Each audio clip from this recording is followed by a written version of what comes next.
Astaghfirullah. Kita bisa berkumpul di Masjid Jabal Uhud Al-Islami di Ban Batam, dan pembahasan di malam hari ini kita akan membahas tentang dua kitab hadis yang tersahih setelah Al-Quranul Karim, Sahih Al-Bukhari dan Sahih Al-Muslim. Kenapa saya angkat pembahasan ini? Karena mengenal dua kitab hadis ini artinya kita lebih mengenal agama yang selama ini kita yakini. Namun sebelum saya menjelaskan tentang kedua kitab tersahih setelah Al-Quran ini, saya ingin memberikan mukaddimah terlebih dahulu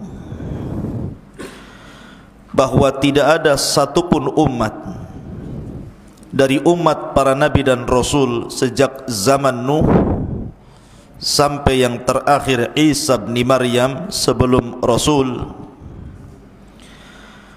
ada umat yang menghafal kitab-kitab yang diturunkan kepada para nabi dan rasul serta ucapan-ucapan para nabi dan rasul melebihi umat Islam.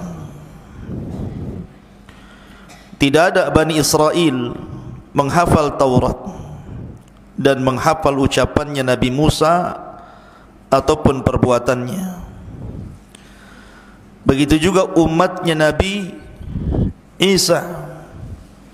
Tidak banyak orang-orang Nasrani yang menghafal Injil ataupun menukilkan perkataan Isa sebagaimana sabda Nabi SAW yang dihafal para sahabatnya.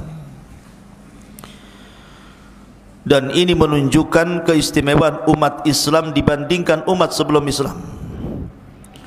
Baik hafalan mereka terhadap Al-Quran, sampai anak kecil saja ada yang hafal Quran. Tapi agama Yahudi ataupun Nasrani jarang di antara mereka yang hafal Taurat ataupun Injil. Ini menunjukkan bahwa agama Nabi SAW akan senantiasa lebih terjaga dibandingkan agama selain daripada Islam. Dan itu berdasarkan isyarat firman Allah Azza wa Jal, Inna nahnu nazzalna dzikra wa inna lahu lahafidhun. Kami yang menurunkan zikra Al-Quran dan yang semisalnya sunnah, dan kami pula yang akan menjaganya. Di zaman para sahabat Nabi SAW, para sahabat Nabi SAW apabila turun wahyu maka mereka akan segera menghafalnya. Makanya di zaman itu Al-Quran itu melekat di dada-dada para sahabat. Walaupun kalau bicara tentang hadis Nabi SAW, maka sedikit sekali sahabat yang mencatat. Tetapi kalau wahyu Al-Quran banyak, bahkan Nabi SAW itu memiliki 45 sekretaris yang mencatat wahyu apabila turun. Di sana ada Mu'adz ibn Jabal, ada Anas ibn Malik, Zaid ibn Thabit, belum lagi Khulafaur Rasyidin Abu Bakar, Umar, Uthman, Ali, Muawiyah bin Abi Sufyan, Zaid ibn Thabit, dan banyak para sahabat yang dijadikan para pencatat Quran. Tetapi hadis Nabi SAW tidak banyak. Ada tapi tidak banyak. Seperti Abdullah ibn Amr bin As, itu tukang mencatat hadis. Jadi setiap Nabi SAW bicara atau melakukan sesuatu dicatat sama Abdullah ibn Amr bin As itu. Sampai suatu ketika ada orang-orang jahiliyah mengatakan kepada Abdullah ibn Amr ini, wahai Abdullah, kenapa kau catat segala sesuatu yang datang dari Muhammad? Bukankah dia manusia? Terkadang dia bicara dalam kondisi marah ataupun ridha. Maka dia pun menyampaikan perkataan orang ini kepada Nabi SAW. Tapi Rasul mengatakan, uktub wa ma kharajtu min lisani ilal haq. tulis saja.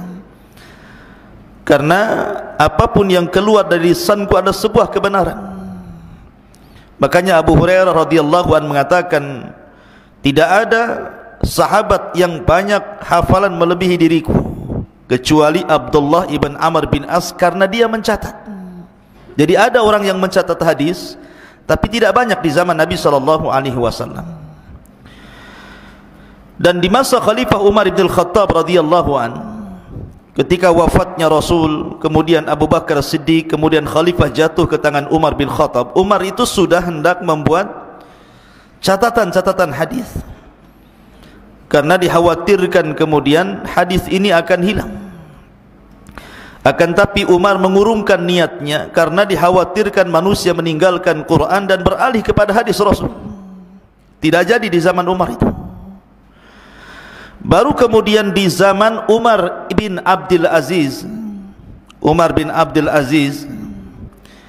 barulah di zaman ini beliau mengutus Abu Bakar ibn Hazm, pembantunya, untuk berangkat menemui Al-Imam Az-Zuhri rahimahullahu ta'ala, karena ketika itu memang tidak ada ulama yang pakar melebihi Imam Zuhri. Jadi Abu Bakar bin Hazm ini menyampaikan kepada Zuhri ini perintah Umar bin Abdul Aziz agar Imam Zuhri mengumpulkan seluruh apa yang didengar oleh dia dari sahabat Rasul, dari Nabi SAW. Sejak itulah hadis dikumpulkan.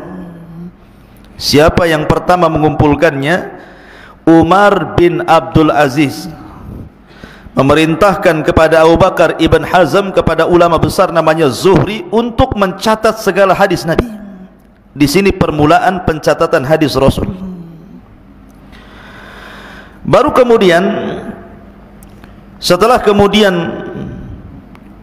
tetapi ketika itu masih ngacak ya, tartibnya itu belum tersusun rapi. Yang penting hadis-hadis Nabi dikumpulkan gitu saja, kemudian dibukukan. Baru kemudian setelah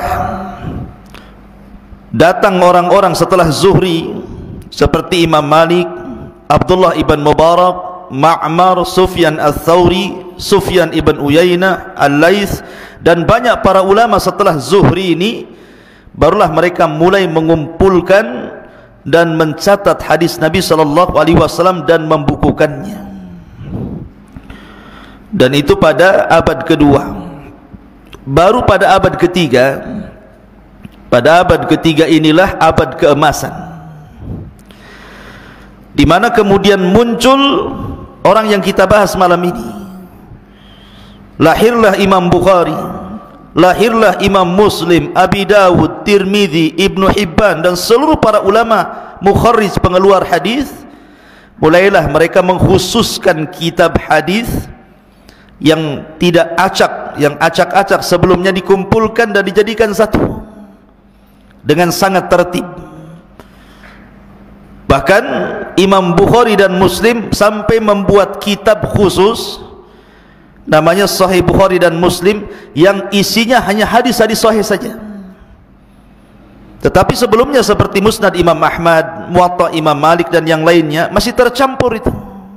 Ada yang dhaif, ada yang sahih, ada yang diterima, ada yang ditolak. Tetapi ulama yang pertama kali mengumpulkan hadis sahih dan tidak memasukkan hadis dhaif hanyalah Imam Bukhari.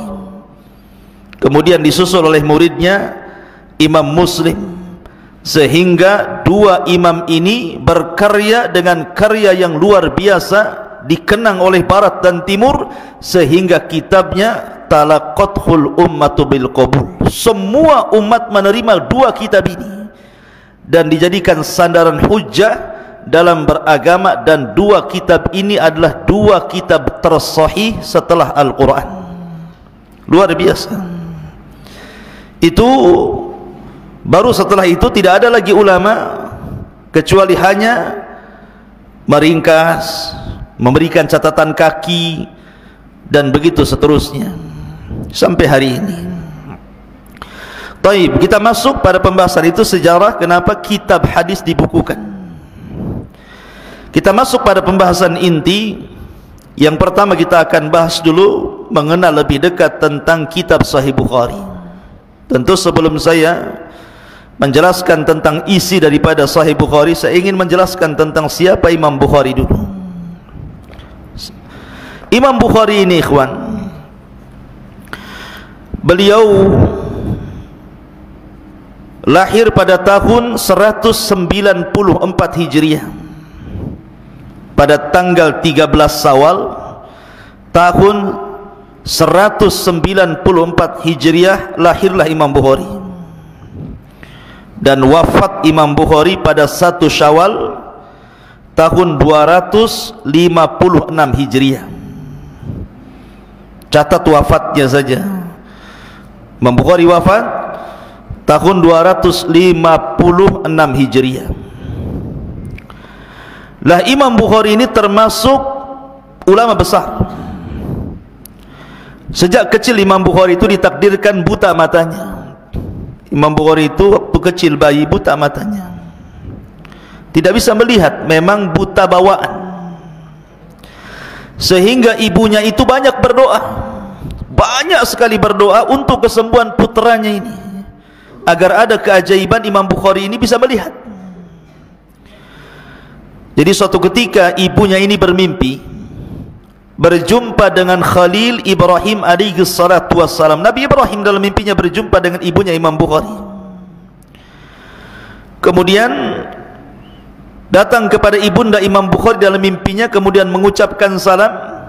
Kata ibunya Imam Bukhari, "Man anta, siapa kamu?" Maka dia menjawab, "Saya Ibrahim Khalilur Rahman, saya Ibrahim kekasih Allah. Wa innama ji'tuki ubashiruki bi anna Allah aradda ila waladaki basarahu." Saya hanya ingin datang kepadamu, wahai ibu, memberikan kabar gembira bahwa putramu sudah dikembalikan penglihatannya. Kaget ibunya Imam Bukhari ini, langsung bangkit, langsung dia melihat Imam Bukhari anaknya itu yang tertidur, langsung dibangunkan. Kagetnya luar biasa, rupanya Imam Bukhari bisa melihat. Itulah karamah namanya, karamah luar biasa. Kenapa demikian? Karena orang tuanya Imam Bukhari itu menjaga betul, terutama ayahnya Imam Bukhari itu. Dia tidak pernah memasukkan harta haram ataupun syubhat untuk dimakan keluarganya. Sampai-sampai dia mengatakan, "La a'lamu anni adkhaltu fi mali dirhaman min haramin aw syubhatin." Aku tidak pernah memasukkan pada hartaku yang dimakan oleh anak istriku harta haram sedikit pun, bahkan harta syubhat pun sedikit pun. Artinya betul-betul menjaga yang halal yang masuk ke perut Imam Bukhari. Makanya wajar berkah kehidupannya. Setelah kemudian meninggal bapaknya Bukhari, Bukhari masih kecil, anak yatim. Yang sibuk mengurus Imam Bukhari itu ibundanya. Dan begitulah ulama dunia rata-rata diurus oleh ibunya. Imam Ahmad diurus oleh ibunya sehingga menjadi imam dunia. Abu Hanifah yang ngurus ibundanya sehingga menjadi imam dunia. Imam Syafi'i diurus oleh ibundanya sehingga menjadi imam dunia. Imam Syu'bah. Jadi rata-rata imam dunia itu terlahir yatim, dan ibundanya yang mengurus sehingga menjadi ulama besar. Makanya wajar kalau seorang ibu itu ummul madrasah, dialah guru yang terbaik yang ada di rumah. Adapun Imam Bukhari itu memang sudah dicintakan ilmu sejak kecil. Jadi Imam Bukhari itu dari kecil suka ilmu, suka hadis, penghafal hadis. Lah, Imam Bukhari sendiri, ikhwan yang dimuliakan Allah Subhanahu wa taala, diberikan kekuatan hafalan itu luar biasa. Di zaman itu dia punya guru namanya Muhammad Yahya Az-Zuhli. Muhammad Yahya Az-Zuhli itu gurunya dan merupakan qadhi hakim di Bukhara kala itu. Terus satu gurunya Imam Bukhari itu masih kecil, masih 11 tahun ketika itu, hadir di majlis gurunya. Jadi gurunya Muhammad Yahya Az-Zuhli ini membacakan sebuah hadis dengan sanadnya. Kemudian gurunya mengatakan dari Sufyan, dari Abi Zur'ah, Abi Zubair, dari Ibrahim An-Nakhai, kemudian menyebutkan sanadnya. Imam Bukhari bangkit dan mengatakan, akhta'ta ya imam, kau salah. Tidak pernah Ibrahim An-Nakhai itu mendengar dari Abi Zubair. Kaget gurunya, bagaimana kau tahu bahwa Ibrahim An-Nakhai tidak mendengar hadis daripada Abi Zubair? Kata Imam Bukhari, cek saja kitab aslinya. Maka tiba-tiba dia mengambil buku, kemudian mengecek kitab aslinya. Rupanya betul perkataan Bukhari. Yang benar bukan Abi Zubair, tapi Zubair ibn Adi. Ibrahim An-Nakhai mendengar dari Zubair bin Adi, bukan Abi Zubair. Kata gurunya ini, dia mengatakan kepada murid-muridnya yang lain, catatlah ucapan anak kecil ini, maka dia benar. Jadi dari situ banyak para talabatul ilmi akhirnya mereka segan dengan Imam Bukhari. 11 tahun bisa menegur guru ulama dunia Muhammad Yahya Az-Zuhli ketika itu. Merupakan apa? Kecerdasan ilmu dan kekuatan hafalan. Makanya ketika Imam Bukhari besar, ketika usia 16 tahun, mulai dari rihlah itu berjalan ke negeri-negeri untuk mencari ulama. Dia berangkat ke Mesir, berangkat ke Mekah, berangkat ke Madinah, berangkat ke Irak, berangkat ke Baghdad, berangkat ke Syam, berangkat ke Kufah, ke Rai, Samarkand, Naisabur, Jazirah, dan banyak negeri-negeri dikelilingi Imam Bukhari. Padahal di zaman itu nggak ada pesawat, di zaman itu nggak ada kereta, nggak ada bus, paling tinggi naik unta atau jalan kaki. Tapi tidak pernah lelahnya Imam Bukhari mencari ilmu, sampai-sampai dia mengatakan, aku belajar kepada 1080 syaikhan, 1080 lebih syekh. Itu gurunya Imam Bukhari. Jadi Imam Bukhari itu berguru kepada 1080 ulama. Luar biasa. Antum baru belajar sama Abu Humairah saja, sama Ustaz Soleh, berapa orang lah di sini gurunya? 10 atau 20 guru saja. Ini belajar ke 1080 syekh, dan semuanya kibar ulama, semua ulama-ulama besar, bukan ulama kaleng-kaleng, ya, ulama besar. Itulah Imam Bukhari rahimahullahu ta'ala. Dan Imam Bukhari ini dikenal ibadahnya, qiyamul lailnya luar biasa. Apabila datang bulan Ramadan, maka dalam satu hari dia mengkhatamkan 2 kali. Pagi hari dia baca Quran dari Al-Baqarah sampai An-Nas, selesai. Nanti di malam hari dia khatamkan lagi Al-Quran. Berarti selama Ramadan kalau setiap hari menghatamkan 2 kali, berarti kalau 30 hari berarti 60 kali dia khatamkan Quran tuh. Kuatnya beliau dalam beribadah. Ma'asyiral muslimin yang dimuliakan Allah Azza wa Jalla. Adapun di antara waraknya Imam Bukhari itu ikhwan, dia kalau mencantumkan hadis dalam sahihnya, dia langsung bukan dicatat di buku begitu, tetapi dia sebelum mencantumkan satu hadis dalam kitab Sahih Bukhari itu, dia mandi dulu. Setelah mandi dia solat 2 rakaat. Setelah itu kemudian dia tafakur dengan Allah. Kemudian dia berpikir, layak nggak hadis ini saya masukkan di kitab saya ini. Bayangkan Imam Bukhari itu ikhwan, dicatat oleh para ulama kitab sahihnya itu, dan ini menurut pendapat yang paling kuat saja Imam Ibn Hajar, karena Imam Ibn Hajar itu yang paling baik ketika mensyarah kitab Sahih Bukhari, dan itu diakui para ulama. Dia mengatakan bahwa jumlah hadis yang sahih yang terdapat dalam Sahih Bukhari itu jumlahnya 2602 hadis. Catat itu. Hadis yang dicantumkan Imam Bukhari dalam kitab sahihnya berapa? 2602 hadis. Itu dicantumkan. Bayangkan, kalau setiap satu hadis ketika hendak diletakkan Imam Bukhari dicatat dalam bukunya, dia mandi, kemudian solat 2 rakaat, kemudian berfikir kepada Allah, baru dicatat. Berarti 2602 kali mandi dan 2602 kali solat. Karena setiap satu hadis mandi, solat, baru dicatat satu hadis dia. Istikharah kepada Allah Azza wa Jalla. Antum ini jarang mandi, jangan letakkan hadis pula, mandi pun tidak. Ya. Nggak ada air Ustaz, mana ada air banyak. Ya. Ma'asyiral muslimin yang dimuliakan Allah Azza wa Jalla, lihat tawadhunya Imam Bukhari itu, meletakkan satu hadis saja, mandi dulu, solat dulu, istikharah, baru letakkan. Ini hadis yang tercantum dalam Sahih Bukhari 2602. Tetapi yang terulang-ulang, kan kitab Sahih Bukhari kan tebal tuh, hadisnya ada yang diulang-ulang oleh Imam Bukhari dengan sanad yang lain, atau karena sebuah bab. Itu hadis yang diulang-ulang dalam kitab Sahih Bukhari itu ada yang mengatakan jumlahnya 7.397. 7.397 hadis yang diulang-ulang. Ada yang mengatakan 7.275 hadis. Jadi hadis yang diulang-ulang dalam Sahih Bukhari itu ada yang mengatakan 7.397, ada yang mengatakan 7.275 hadis.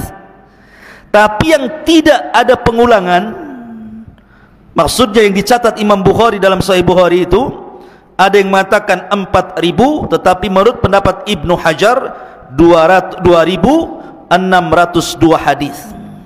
Itu Sahih Bukharinya saja itu. Dan setiap pemasukan satu hadis, dia mandi, dia solat, dia catat. Luar biasa. Ma'asyiral muslimin yang dimuliakan Allah Azza wa Jalla, Imam Bukhari ini memiliki guru-guru yang luar biasa. Di antara guru-gurunya yang sangat kondang adalah Imam Ahmad bin Hanbal, pencetus mazhab Hambali. Kemudian Ishaq ibn Rahawih, seorang mazhab Syafi'i. Kemudian Yahya bin Ma'in, kemudian Fadl ibn Dakin, dan banyak lagi guru-guru Imam Bukhari. Kalau murid-muridnya jangan tanya. Imam Muslim muridnya, Imam At-Tirmidzi muridnya, Imam Abi Hatim muridnya, Ar-Razi, Abu Zur'ah Ar-Razi, Abu Bakar ibn Asim, Ibrahim ibn Ishaq. Itu ulama-ulama hadis tuh. Nanti kalau antum belajar mustalah hadis, kenal ulama-ulama ini. Itu ulama-ulama besar, pencatat hadis semuanya itu. Kalau muridnya saja sekelas Imam Muslim, Tirmidzi, Abi Dawud gitu ya, dan yang lainnya, berarti Imam Bukhari ini memang luar biasa. Jabalul Hifdi namanya, gunung hafalan tuh Imam Bukhari itu. Ma'asyiral muslimin, para santri, ikhwan dan akhwat yang dimuliakan Allah Azza wa Jalla. Lah Imam Bukhari juga dijelaskan, kalau dia memberikan kajian seperti saya seperti ini nih, yang datang itu bukan 100, 200, 1000, 2000, tidak. Sekali kajian itu asyratu alaf, 10.000 orang yang hadir di majelis dia. Itu kajian rutin itu. Kalau mungkin di pesantren banyak lah yang hadir karena banyak santri. Kalau saya ngisi kajian di masjid-masjid ya kadang 10 orang. Itu pun yang ngantuk separuh gitu. Kadang ya agak banyak lah kalau ke Jabal Arafah, di Al-Khair, di Muhajirin lumayan gitu. Tapi ini yang hadir 10.000 orang setiap kajian coba. Dan dari mana-mana negara datang. Dari mana-mana negara datang hanya untuk hadir di majelis Imam Bukhari, mencatat hadisnya. Ma'asyiral muslimin yang dimuliakan Allah Azza wa Jalla. Adapun sebab kematiannya, Imam Bukhari ini kan bermasalah dengan gurunya, namanya Yahya Az-Zuhli tadi yang disebutkan. Bermasalah tentang masalah lafaz Al-Quran. Imam Bukhari menganggap lafaz Quran itu makhluk, sementara Yahya Az-Zuhli mengatakan lafaz Quran itu kalamullah.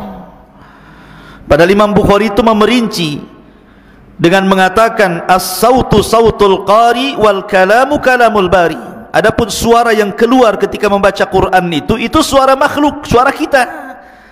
Adapun kalam yang keluar itulah kalamullah Al-Quran. Tapi Imam Bukhari diserang akhirnya, banyak murid-muridnya yang kemudian menjauh dari Imam Bukhari karena ditahdir oleh gurunya, kemudian dia diusir dari negaranya. Bayangkan, diusir dari negaranya Imam Bukhari itu, ujian Imam Bukhari itu. Akhirnya dia keluar dari Bukhara, kemudian berjalan ke Samarkand sambil mengarang satu kitab bantahan gurunya, Khalqu Af'alil Ibad. Dari situlah Imam Bukhari banyak pikiran, sakit hati juga, ya manusiawi gitu ya. Akhirnya kemudian sakit dan dia mengatakan, Allahumma innahu dhaqat lid dunya, Allahumma faqbidni ilaik. Ya Allah, dunia ini terasa sempit bagiku, ya Allah, kalau Engkau berkehendak cabutlah nyawaku. Maka Imam Bukhari pun kemudian meninggal di akhir malam, hampir mendekati Idul Fitri, di akhir Ramadan. Kemudian ketika Idul Fitri barulah dia dimandikan, dikafankan dan dikuburkan. Imam Bukhari dikuburkan ketika Idul Fitri, ya. Ma'asyiral muslimin yang dimuliakan Allah Azza wa Jalla, itu sekilas biografinya. Kita masuk kepada kitab inti yang kita bahas, mengenal kitabnya Imam Bukhari, Sahih Al-Bukhari. Namanya itu bukan Sahih Bukhari sebenarnya, itu kan kalimat singkat saja, Sahih Bukhari, Sahih Muslim. Tapi Imam Bukhari tidak memberi nama Sahih Bukhari, namanya panjang. Imam Bukhari memberikan nama kepada kitabnya itu Al-Jami, As-Sahih, Al-Musnad, Al-Mukhtasar min umuri Rasulillah sallallahu alaihi wasallam wa sunanihi wa ayyamihi. Kitabnya panjang namanya itu, ya. Saya ulangi, Al-Jami, As-Sahih, Al-Musnad, Al-Mukhtasar min umuri Rasulillah sallallahu alaihi wasallam wa sunanihi wa ayyamihi. Nah, itu judul kitabnya. Tapi yang kita kenal singkat saja Sahih Bukhari. Saya ingin tanya satu orang, coba ulangi, antum coba ulangi nama kitabnya. Antum jangan nengok ke belakang. Yang antum tulis gimana? Antum nulis apa? Nunduk ke buku tapi nggak ditulis. Al-Jami', As-Sahih, Al-Musnad, Al-Mukhtasar min umuri Rasulillah sallallahu alaihi wasallam wa sunanihi wa ayyamihi. Antum talabatul ilmi harus tak hafal gini namanya. Nanti ditanya nama kitab Sahih Bukhari apa, enggak tahu. Al-Jami'us Sahih, Al-Musnad, Al-Mukhtasar min umuri Rasulillah sallallahu alaihi wasallam wa sunanihi wa ayyamihi, atau dengan singkat Sahih Bukhari gitu saja. Itulah namanya. Kenapa disebut Al-Jami' As-Sahih? Karena kitab Sahih Bukhari itu berbeda dengan kitab Sunan. Kan ada Sunan Imam Ahmad, Sunan Abi Dawud, Sunan Tirmidzi, Sunan Ibnu Majah, Sunan Daruqutni, kan sunan-sunan tuh. Kalau sunan-sunan itu, kitab-kitab sunan itu hanya lebih banyak kepada masalah hukum-hukum saja. Bahas salat, taharah, zakat, puasa, haji gitu ya. Tolak, nikah, buyu dan begitu seterusnya. Hanya berkisah tentang hukum-hukum. Jadi kitab-kitab sunan itu isinya hanya berkisah tentang masalah hukum-hukum saja. Tapi Sahih Bukhari namanya Jami'. Jami' itu sesuatu yang mencakup segalanya. Jadi dalam Sahih Bukhari itu juga dijelaskan tentang tauhid, kitabul iman, kitabul ilmi, ta'bir ru'ya, kitabul riqaq, kitab al-fadail, tafsir, hukum. Jadi lengkap. Makanya disebut Al-Jami'. Adapun disebut Sahih karena Imam Bukhari tidak pernah memasukkan dalam kitabnya kecuali yang sahih-sahih saja. Jadi Imam Bukhari tidak pernah memasukkan dalam kitabnya kecuali hadis-hadis sahih saja. Ma'asyiral muslimin yang dimuliakan Allah Azza wa Jalla. Taib, pertanyaannya, kenapa Imam Bukhari sampai mengumpulkan kitab Sahih Bukhari sehingga kitabnya menjadi kitab kondang di kalangan ahli sunnah wal jamaah? Imam Bukhari itu suatu ketika duduk bersama gurunya. Siapa guru Imam Bukhari? Ishaq ibn Rahawayh, seorang yang bermadzhab Syafi'i, itu gurunya Imam Bukhari. Lah Ishaq ibn Rahawayh pun punya karya sebenarnya, tapi Ishaq ibn Rahawayh ini melihat kecerdasan muridnya Imam Bukhari ini, dia mengatakan kepada Imam Bukhari, "Lau jama'tum kitaban mukhtasaran li sahihi sunnatin Nabi sallallahu alaihi wasallam, wahai Bukhari, seandainya engkau mau mengumpulkan satu buku yang isinya hanya hadis-hadis yang sahih secara ringkas, tentu ini lebih baik." Ketika ucapan Ishaq ibn Rahawayh inilah akhirnya menghujam dalam hati Imam Bukhari. Terpikir terus kata-kata Ishaq ibn Rahawayh ini, seandainya engkau kumpulkan satu kitab yang isinya kumpulan-kumpulan hadis Rasul yang sahih secara ringkas saja, wahai Bukhari, lakukan.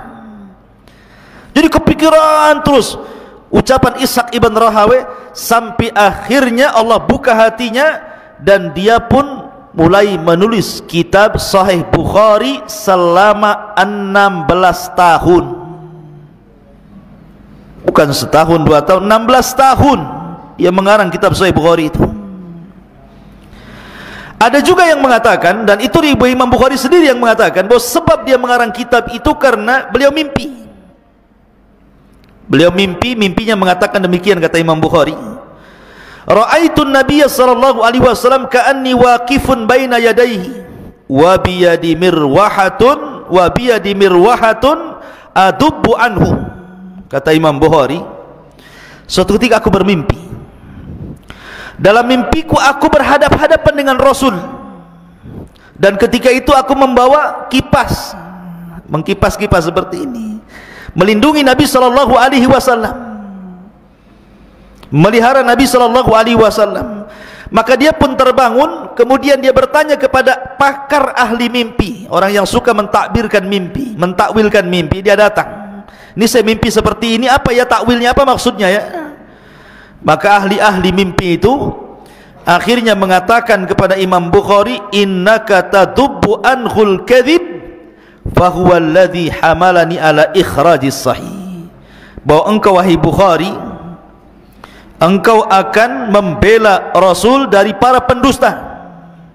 Sebab itulah, kata Imam Bukhari, yang menjadikan aku mengeluarkan hadis-hadis Nabi sallallahu alaihi wasallam. Dari inilah sebabnya Imam Bukhari mengarang kitab Sahih Bukhari.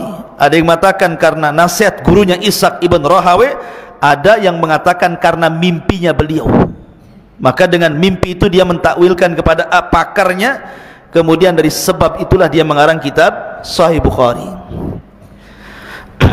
Ma'asyiral muslimin yang dimuliakan Allah Azza wa Jalla, la Sahih Bukhari ini, atau tadi disebut Al-Jami' As-Sahih Al-Musnad Al-Mukhtasar min umuri Rasulillah SAW wa sunanihi wa ayyamihi, ini karya beliau. Ini Imam Bukhari luar biasa, ikhwan. Jadi beliau jika mengarang kitab ini betul-betul dia menseriusi, nggak asal-asalan. Imam Bukhari ini sebenarnya beliau hafal kitab itu, hafal hadis-hadis yang sahih itu banyak, bukan 2602 hadis yang tercantum dalam Sahih Bukhari-nya saja, tidak. Bahkan dia pernah mengatakan bahwa saya menghafal hadis yang sahih, saya menghafal hadis yang sahih itu lebih daripada 100.000 hadis. Bayangkan, hafal hadis mi'atu alfi hadis, itu yang ada di kepala Imam Bukhari itu. Hafidtu min hadithi Rasulullah sallallahu alaihi wasallam mi'ata alfi hadisan. Bayangkan, aku hafal dari hadis Nabi itu sampai 100.000. Bukan 100 hadis, antum arba'in saja balik loh, nggak hafal-hafal gini. Ini 100.000 hadis dia hafal di kepalanya, bukan di luar kepala kayak antum di luar kepala hadisnya. Ini dalam kepala ya. Jadi, tetapi anehnya yang dicantumkan dalam kitab As-Sahih Al-Jami' Al-Musnad Al-Mukhtasar min umuri Rasulillah wa sunanihi wa ayyamihi ini hanya 2602 saja kan. Kenapa tidak dicantumkan semua di situ? Ada yang mengatakan boleh jadi hafalan sebanyak itu karena tidak semua hadis. Boleh jadi mungkin perkataan para sahabat Rasul, Abu Bakar berkata, Umar, Uthman, Ali, atau mungkin perkataan tabi'in. Kalau perkataan sahabat disebut mauquf, kalau perkataan tabi'in disebut maqtu, gitu ya. Atau mungkin hadis itu banyak jalurnya, sehingga Imam Bukhari menghafal bersama jalur-jalurnya sehingga sampai 100.000 hadis beliau hafal, walaupun yang dicantumkan hanya 2.602 hadis dalam sahihnya, dan yang terulang-ulang yang sekitar 7.000 lebih tadi, 7.375 hadis yang terulang-ulang gitu ya. Tetapi ini menunjukkan bahwa cerdasnya hafalan Imam Bukhari, dan dialah pertama yang mengarang kitab sahih, maksudnya kumpulan hadis sahih yang sebelumnya belum pernah ada ulama yang mengumpulkan hadis yang khusus yang sahih saja dalam satu buku.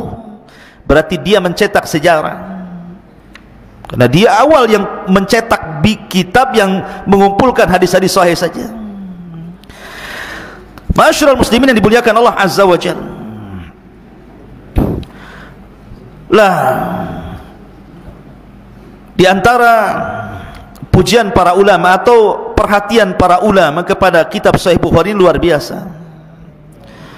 Karena kalau kita melihat tidak ada satupun kitab yang disyarah seperti sarahnya dalam kitab Sahih Bukhari ini. Kan kitab itu banyak dikarya para ulama tuh, tetapi tidak ada satupun kitab yang disyarah oleh para ulama sebanyak sarah Sahih Bukhari. Banyak sekali, sampai-sampai para ulama mengatakan ratusan para ulama mensyarah kitab Sahih Bukhari itu. Walaupun demikian, yang paling masyhur dari sarah Bukhari apa? Fathul Bari namanya. Lah, Fathul Bari ini sebenarnya yang pertama mengarang siapa? Ibnu Rajab Al-Hambali. Itu yang mengarang pertama kali kitab Fathul Bari itu Imam Ibnu Rajab Al-Hambali.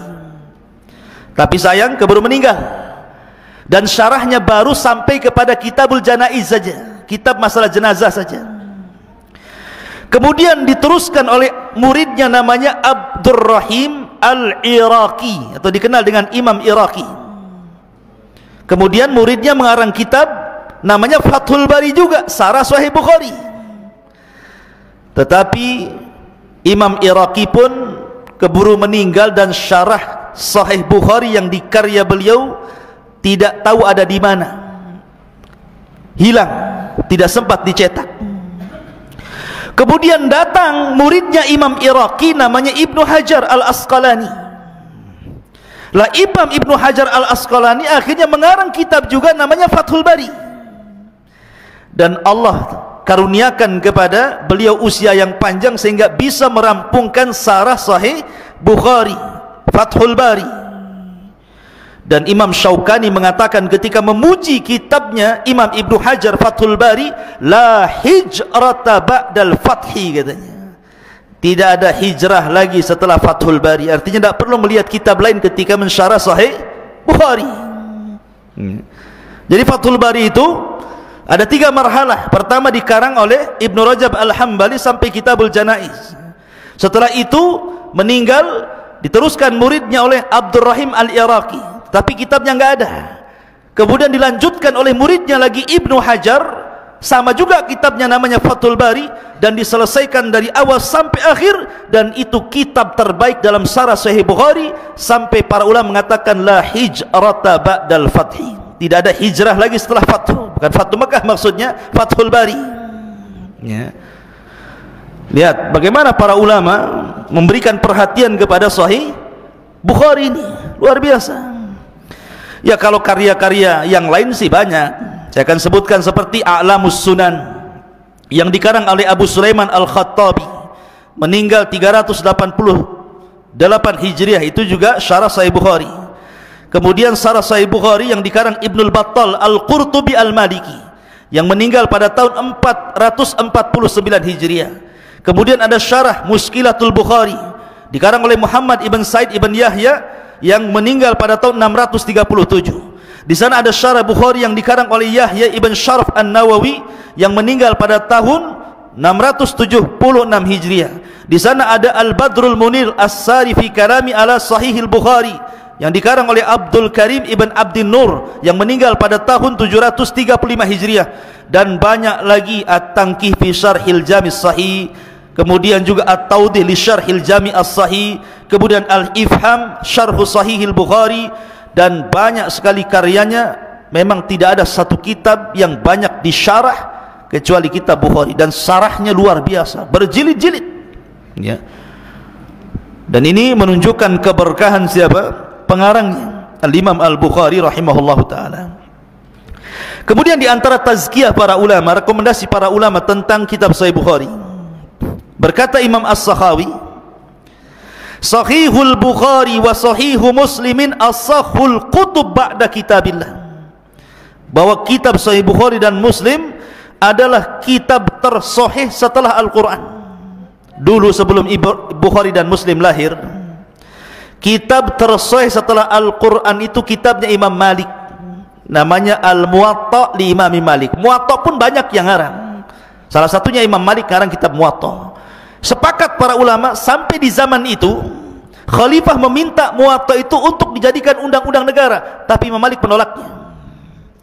Tetapi setelah Bukhari lahir, Muslim lahir, kemudian mengumpulkan hadis sahih Bukhari dan Muslim dalam kitab keduanya, akhirnya para ulama setelahnya memandang bahwa dalam kitab Muwatta itu tidak semua hadis sahih dicantumkan Imam Malik di situ. Ada yang sahih, ada yang lemah, bahkan ada yang sampai maudhu. Akhirnya ulama menurunkan derajatnya Muwatta Imam Malik, dan Imam Bukhari dinaikkan derajatnya, kemudian Imam Muslim, dan akhirnya kedua kitab ini mengungguli kitabnya Muwatta, sehingga talaqathul ummatu bil qabul. Semua ulama sepakat bahwa tidak ada kitab tersahih setelah Al-Quran dalam pencatatan hadis Rasul kecuali Imam Bukhari dalam kitabnya Al-Jami' As-Sahih Al-Musnad Al-Mukhtasar min umuri Rasulillah SAW wa sunanihi wa ayyamihi. Begitu juga kitabnya Imam Muslim yang kita kenal dengan Al-Imam Sahih Muslim, atau disebut Al-Jami' As-Sahih li Imami Muslim. Maka dua kitab ini disepakati para ulama. Kemudian juga Imam Ibn Salah mengatakan, kitabahuma asahul kutub ba'dal Quran. Dua kitab Bukhari Muslim adalah yang tersahih setelah Al-Quran. Bahkan Imam Ibn Taimiyah mengatakan dalam perkataan beliau, fa innal ladzi ittafaqa alaihi ahlul ilmi, bahwa sesuatu yang sudah disepakati para ulama, annahu laisa ba'dal Qur'ani asah min kitabil Bukhari wa Muslim, bahwa tidak ada setelah Al-Quran itu kitab yang lebih sahih melebihi kitabnya Imam Bukhari dan kitabnya Imam Muslim. Dan banyak seperti pujian Ibnu Hajar, pujian Siddiq Hasan Khan yang mengatakan inna salaf wal khalaf jami'an qad atbaqu ala asahil kutubi ba'da kitabillahi ta'ala al-Bukhari thumma Muslim, bahwa para ulama salaf atau khalaf sepakat bahwa tidak ada kitab tersahih setelah Al-Quran melebihi Bukhari Muslim, dan begitu seterusnya. Termasuk juga Al-Imam Abi Al-Marwazi, Al-Imam Ibnul Marwazi, dia mengatakan, aku tertidur suatu ketika. Al-Marwazi mengatakan, kuntu naiman, aku tertidur, baina rukni wal maqam, di antara rukun dan maqam. Faru'aitun Nabiya SAW fil manam, dan aku pun melihat Nabi dalam tidurku. Faqala, dan dia mengatakan, ya Aba Zaid, ila mata tadrusu kitab Syafi'i wala tadrusu kitabi. Wahai Aba Zaid, sampai kapan kau belajar kitab Syafi'i dan meninggalkan kitabku, kata Rasul. Faqultu ya Rasulullah, wahai Rasul, wa ma kitabuk, apa kitabmu wahai Rasul?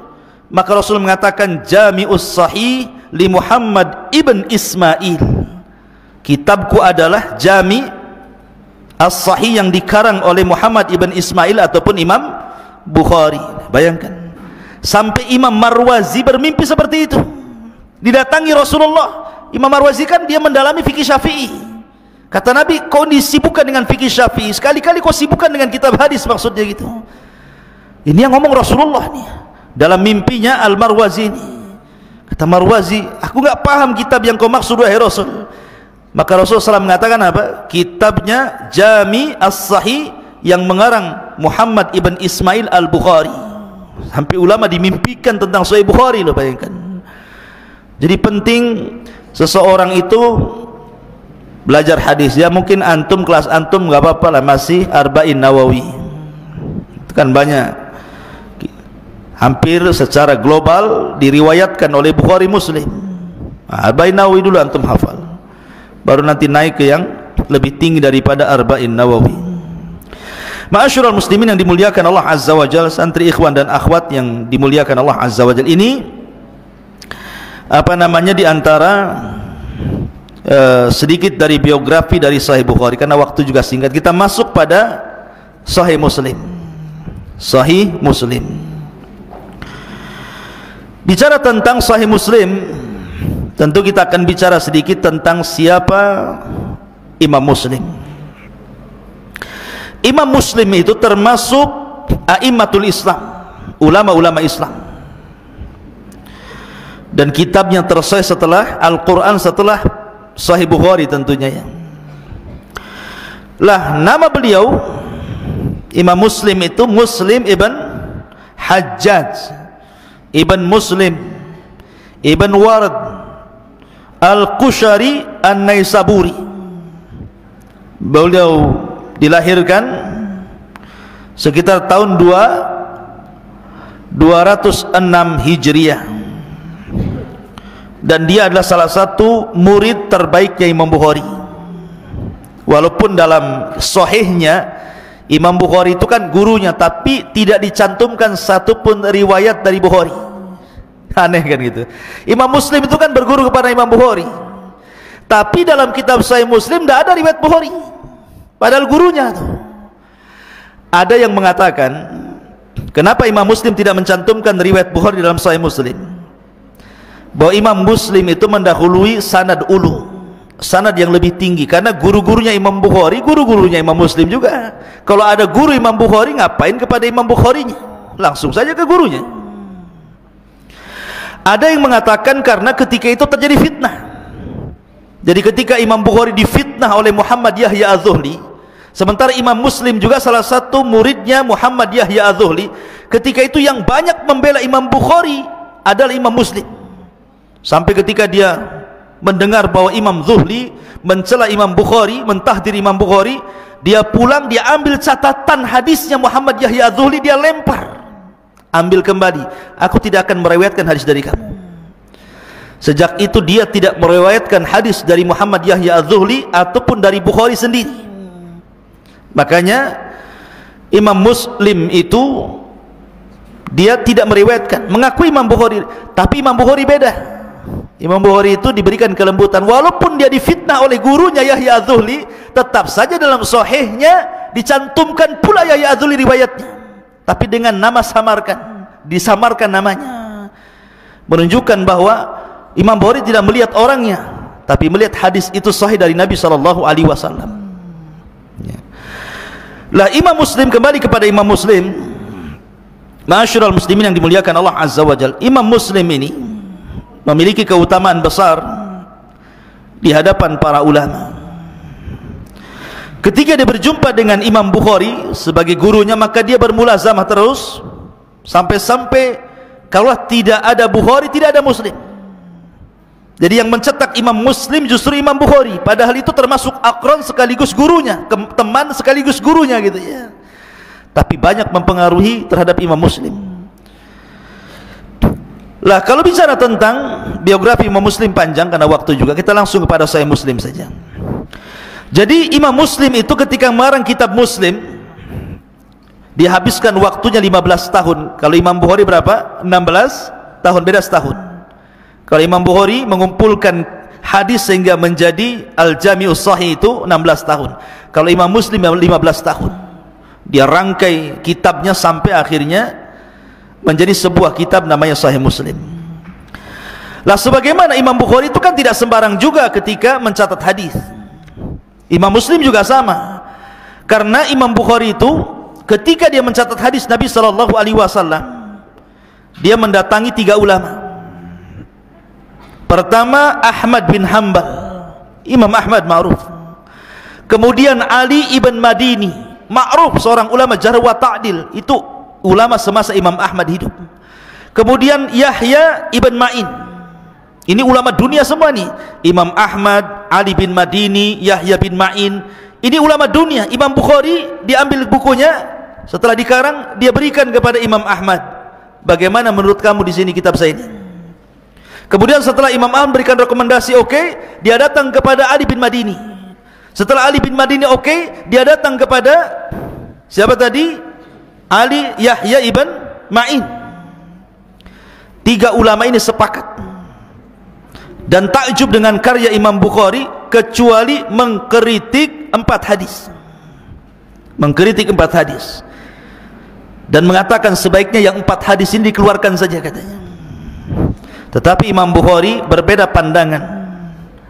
Walaupun 3 imam ini menganggap lemah, tapi Imam Bukhari menganggap sahih, sehingga Imam Bukhari tetap mencantumkannya. Sampai-sampai dijelaskan oleh Al-Imam Al-Uqaili, al-qawlu qawlul Bukhari, yang benar ucapan Bukhari, jadi tetap dicantumkan. Lah Imam Muslim juga sama. Jadi ketika dia mengarang kitab Sahih Muslim itu, dia datang kepada beberapa ulama. Salah satunya adalah Abi Zur'ah Ar-Razi. Abi Zur'ah Ar-Razi itu seorang ulama hadis kondang. Dia datang kepada Abi Zur'ah Ar-Razi, bagaimana karya saya? Coba catat, lihat ada yang salah enggak. Setelah kemudian datang kepada Abi Zur'ah Ar-Razi, dia datang kepada Abi Hatim. Abu Hatim ini gimana? Kemudian setelah itu dia datang kepada Muhammad ibn Muslim dan banyak beberapa para ulama. Dan Imam Muslim ini mengikuti saran ulama. Jadi kalau kata Abi Zur'ah Ar-Razi, kayaknya hadis ini bermasalah, keluarkan saja, dia keluarkan. Kalau suruh masuk, masukkan ya. Jadi memang sudah dapat rekomendasi. Makanya antum kalau nanti suatu ketika Allah takdirkan menjadi penulis gitu kan, kemudian ngarang buku, nggak bisa langsung dicetak, tapi antum harus cari mungkin ustadz yang senior, tolong ini baca karya saya ini, ada yang salah enggak? Nanti kalau bisa dikasihlah muqaddimah di depan gitu. Seperti itulah kebudayaan ulama ketika mengarang buku, itu maksudnya. Lah Imam Bukhari ini berbeda dengan Sahih Bukhari. Jadi Sahih Muslim ini berbeda dengan Sahih Bukhari. Kalau Sahih Bukhari itu tertata dengan bab. Jadi Sahih Bukhari itu kan ada babnya itu. Nanti kitab solat itu babnya macam-macam. Bab mengangkat tangan, bab menurunkan tangan, bab zikir dalam ruku, semua dibuat bab sama Imam Bukhari itu. Dan itu menunjukkan kecerdasan dan fikihnya Imam Bukhari. Langsung beristimbat di situ. Tapi Muslim tidak, dia tidak membuat bab. Dia langsung kitabus shalah, kemudian disebutkan hadisnya tentang masalah salat dari takbir sampai salam. Tidak, dia tertatib dengan bab gitu ya. Lah yang membuat bab itu justru Imam Nawawi yang mensyarahnya. Dan syarah Imam Nawawi syarah terbaik dalam Sahih Muslim. Syarah Sahih Muslim Imam Nawawi itu. Barulah dikasih bab. Ada yang mengatakan qadiyat, ada yang mengatakan Imam Nawawi yang membuat bab sehingga menjadi tertata. Tapi kalau kitab aslinya nggak ada babnya. Langsung kitabus shalah, kemudian hadis dicantumkan banyak-banyak di situ. Kalau Imam Bukhari tidak rapi, dia ada bab ini, bab ini, bab ini, sehingga ketika orang membacanya langsung paham bagaimana istimbat Imam Bukhari dalam hadis itu. Terkadang satu hadis dipotong-potong jadi banyak, dibuat per bab gitu ya. Kemudian juga yang membedakan Sahih Muslim dan Bukhari, kalau di dalam kitab Bukhari tidak ada muqaddimahnya. Coba antum beli kitab Sahih Bukhari, matannya Imam itu langsung buku saja, buka di awal langsung bismillah. Kemudian hadis yang pertama, innamal a'malu binniyat wa innamal likulli imri'in ma nawa, wa man kanat hijratu ila Allah war rasul fa hijratu ila Allah war rasul, wa man kanat hijratu lidunya aw imra'atin yankihuha fa hijratu ila ma hajara ilaih. Kemudian baru dibuat bab, enggak ada muqaddimah sama sekali. Tapi kalau antum beli kitab Sahih Muslim, banyak muqaddimahnya itu. Maksud muqaddimah ini apa sih tujuan Imam Muslim mengarang kitab, dijelaskan dalam muqaddimah itu. Walaupun kebanyakan para ulama jarang memberikan muqaddimah, tapi ini salah satu keistimewaan Imam Muslim memberikan muqaddimah dalam kitabnya sebelum masuk kepada bab, sebelum masuk kepada hukum-hukum yang akan ditulis dalam kitab Sahih Muslim itu. Dan jumlah hadis yang diletakkan dalam Sahih Muslim itu 4,000. Berapa? 4.000 hadis. Kalau tadi Bukhari berapa yang tidak terulang? Siapa yang hafal? 2.602. Yang terulang-ulang 7.375 hadis. Ada yang mengatakan? Ahsan. Ya. Jadi kalau Imam Muslim yang dicantumkan dalam sahihnya hanya 4.000 hadis. Ada yang mengatakan 3.300 hadis, ada yang mengatakan 3.300 hadis, ada yang mengatakan 4.000 hadis. Tapi kalau yang terulang-ulang banyak. Berapa? Isnai asyara alfan. 12.000 hadis yang terulang-ulang. Tetapi yang tidak terulang-ulang 4.000, ada yang mengatakan 3.030 hadis. Itulah kitab Sahih Muslim. Lah di antara ikhwatul fillah menyatakan Allah Azza wa Jalla, Imam Muslim ini punya gaya dalam mencatat hadis. Dalam mengarang kitab itu Imam Muslim punya gaya, punya metode gitu kan. Jadi Imam Muslim ini membagi orang-orang yang diambil riwayat itu kepada 3 kelompok. Kelompok yang pertama yang disebut dengan martabatul ula. Memang ini martabat tertinggi. Seperti Sufyan Ats-Tsauri, Sufyan ibn Uyainah, Imam A'mash, Ibrahim An-Nakhai, Ibnu Mubarak, Muhammad Al-Mahdi. Itu rutbatul ula namanya, kelompok yang paling tinggi. Ini kalau ada hadis datang dari orang-orang ini, maka Imam Muslim sudah tidak komentar, langsung ambil, dicantumkan dalam sahihnya. Ini kelompok yang pertama nih, yang Imam Muslim tidak pernah komentar. Kalau datang hadis dari dua Sufyan, Sufyan Ats-Tsauri dan Sufyan ibn Uyainah, kalau datang dari hadis dari A'mash, Ibrahim An-Nakhai, Ibnu Mubarak, Muhammad Al-Mahdi dan ulama sezaman mereka, Imam Muslim tidak tanya-tanya. Kalau hadis datang dari mereka, langsung dicantumkan dalam sahihnya. Karena mereka adalah kelompok yang luar biasa. Kemudian kelompok yang kedua, Imam Muslim itu mengambil hadis dari orang-orang yang secara agama itu bagus, disaksikan syahidalahu ahlul khair wad din. Jadi ulama menyaksikan dia memang orang baik, ahli agama, ahli ibadah. Tetapi dalam hafalan hadis bermasalah, dibicarakan para ulama. Seperti umpamanya Yazid ibn Abi Ziyad, Lais ibn Abi Sulaim dan yang lainnya, itu dibicarakan tentang hafalannya. Tetapi ketakwaannya luar biasa. Lah Imam Muslim tetap mengambil, tetapi bukan dijadikan hadis inti, tapi dijadikan mutabi namanya, hanya penguat saja. Tapi Imam Bukhari tidak mau. Imam Bukhari kalau sudah dibicarakan hafalannya, anti meletakkan hadisnya di sahihnya, nggak mau Imam Bukhari. Itulah kelebihannya Imam Bukhari di sini. Syaratnya juga beda.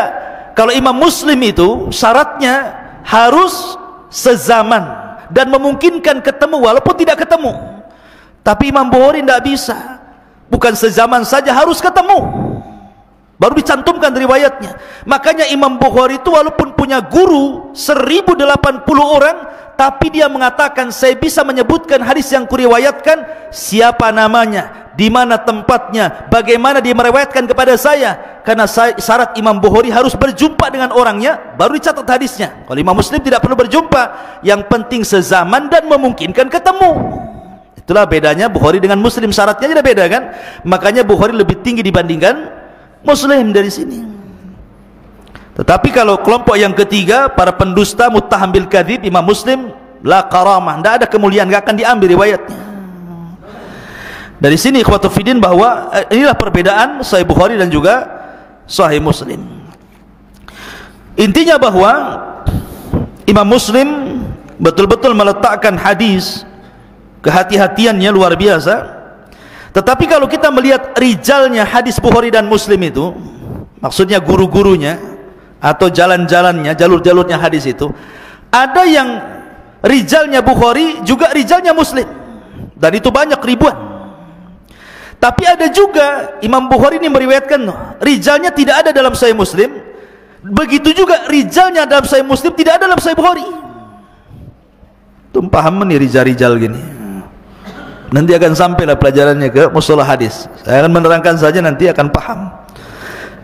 Ada yang mengatakan bahwa 435 rijal beriwayat hadis yang dicantumkan dalam Sahih Bukhari tidak ada pada Sahih Muslim, dan 620 rijal Sahih Muslim tidak ada pada Bukhari, walaupun kebanyakan rijalnya bersepakat. Makanya ada istilah muttafaq alaih, disepakati keduanya, Bukhari Muslim gitu ya. Ada rawahul Muslim saja, ada rawahul Bukhari saja, ada muttafaq alaih disepakati keduanya kan gitu ya, karena berawal dari sini ya. Maka ada perbedaan antara Sahih Bukhari dan Muslim dari berbagai macam sisi, tetapi banyak juga kesamaannya. Tapi yang jelas bahwa dua kitab ini adalah dua kitab tersahih setelah Al-Quran. Dan saya sarankan, nasihatkan kepada antum, kalau antum punya rezeki, belilah dua kitab ini plus dengan syarah-syarahnya.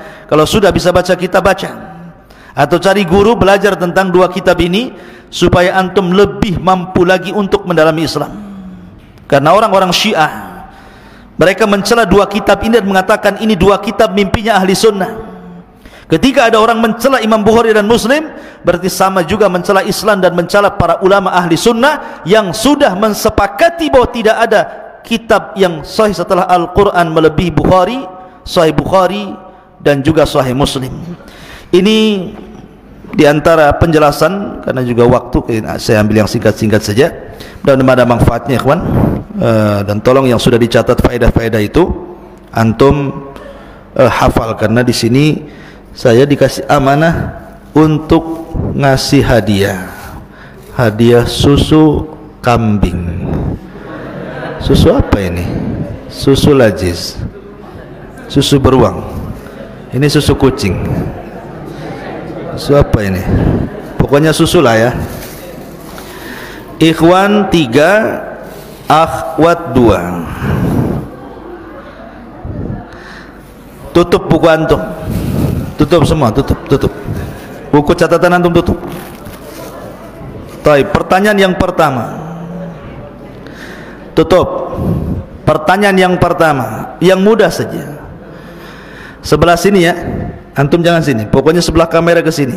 Saya tanya antum, berapa jumlah hadis yang terulang-ulang dalam Sahih Bukhari dan yang tidak terulang-ulang dalam Sahih Bukhari?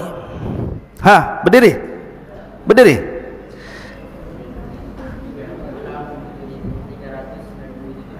Oke, yang tidak terulang?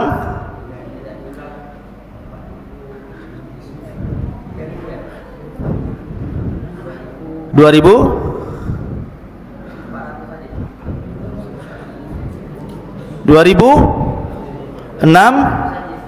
602 hadis. Antum dapat harus cepat separuh karena jawab satu, tapi nggak apa-apa, anda kasih sini. Masya Allah, ahsan. Taib, baik.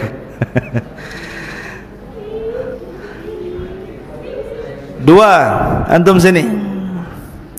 Sebutkan 3 muridnya Imam Bukhari. Murid 3 muridnya Imam Bukhari. Enggak usah 3-2 saja, enggak usah 2-1 saja. Antum berdiri. Imam Muslim. Wow, dia Muslim aja antum. Fadhil. Satu lagi rame-rame.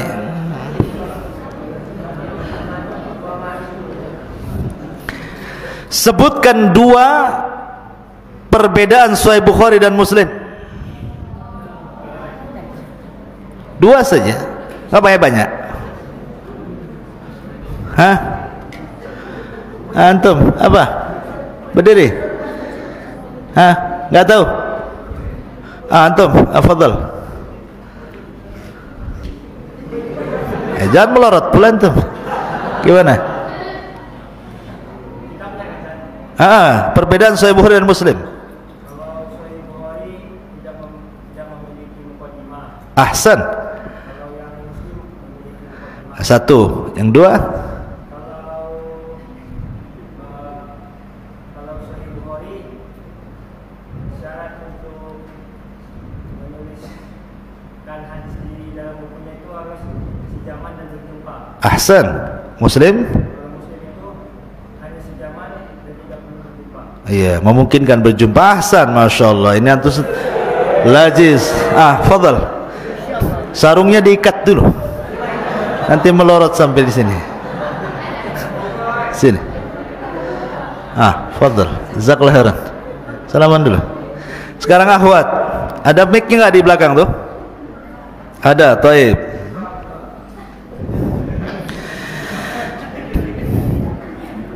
Akhwat, terserah siapa yang jawab ya, karena saya nggak melihat anti. Jadi sekarang pertanyaannya, siapa yang pertama kali, khalifah siapa yang pertama kali memerintahkan untuk membukukan hadis? Dan siapa yang menulisnya, yang mengumpulkannya? Atas perintah khalifah siapa? Dan ulama siapa yang pertama kali mengumpulkannya? Ayo, yang tidur pula lah di balik tabir ini. Nggak tahu?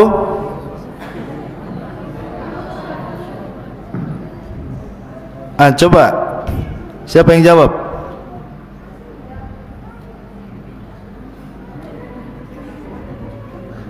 Ayo bunyi.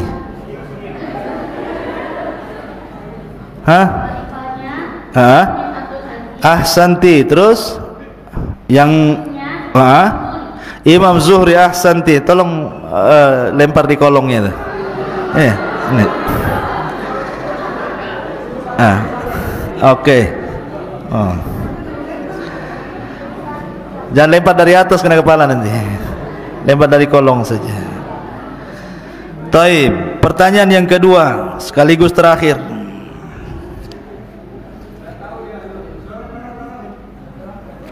Dari bawah. Udah. Jangan rebutan satu. Taib. Sebutkan alasan kenapa Imam Bukhari mengarang kitab Sahih Bukhari. Satu saja alasannya. Kenapa Imam Bukhari sampai mengarang kitab Sahihnya? Apa alasannya?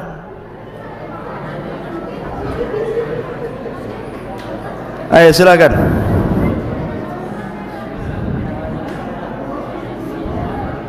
Diam dulu Iwan, diam dulu biar dengar di belakang.